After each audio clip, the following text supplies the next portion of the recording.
இங்க வாழ்ற மனுஷன் எல்லாருக்கும் தனக்கு முன்னாடி ஒரு திரை மாதிரி ஒண்ணு போட்டுக்கிறான்.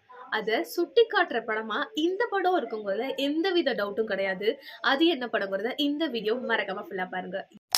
மாஸ்க் படத்தை பத்தி தான் பார்க்க போறோம். அண்ட் அந்த படத்துல கவின் அவர்கள் ஆகட்டும், Ruhani Sharma and Andrea, Charlie, Archana சந்தோ, கல்லூரி வினோத்னு பல முகங்கள் நடிச்சிருக்காங்க.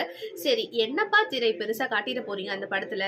ஆஸ் யூஷுவல் ஒன்னும் மணி ஹெஸ்ட் மாதிரி ஒரு படம், அவ்வளவுதானே, இது நாங்க நிறைய இடத்துல பார்த்திருக்கோமே அப்படின்னு சொல்லுவோம். பட் ஆனா இதுல ஃபென்டாஸ்டிக்கான ஜாப் என்ன அப்படின்னா, இதுல ரொம்ப அழகா எவ்வளவு யதார்த்தமா யூனிக்னஸ் கொடுக்க முடியுமோ அவ்வளவு அழகா அந்த படத்துல ஒரு பயங்கரமான யூனிக்னஸ் கொடுத்திருக்காங்க.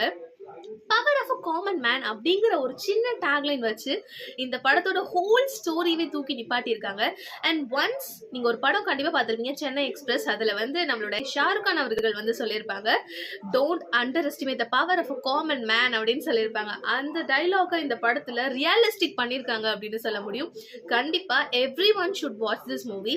அண்ட் அதை தாண்டி நீ யார முழுசா நம்புறியோ அவங்க நம்பிக்கைக்கு ஆதாரணமா உண்டான ஆளா அப்படின்னு காட்டுறதாகட்டும், அதையும் தாண்டி உன்னோட முகத்தை வச்சுதான் நீ யாரு நீங்க ஜட்ஜ் பண்றோம் அப்படிங்கறதையும் ரொம்ப அழகா வந்து சொல்லியிருந்தாங்க. அண்ட் ஆண்ட்ரியா இஸ் மைண்ட் ப்ளோயிங்னு தான் சொல்ல முடியும்.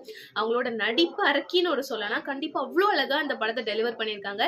Every one should watch this movie. And other then that middle கிளாஸ்க்கு பயங்கரமா அந்த படம் கனெக்ட் ஆகும். எல்லாரும் கண்டிப்பா அந்த படம் பாருங்க. உங்களுக்கும் இந்த மாதிரி ஃபேண்டாஸ்டிக் அண்ட் ஃபேபுலஸ் ஜாப் அப்படின்னு தோணுச்சுன்னா கீழே கமெண்ட் பண்ணுங்க. Let me know. பை.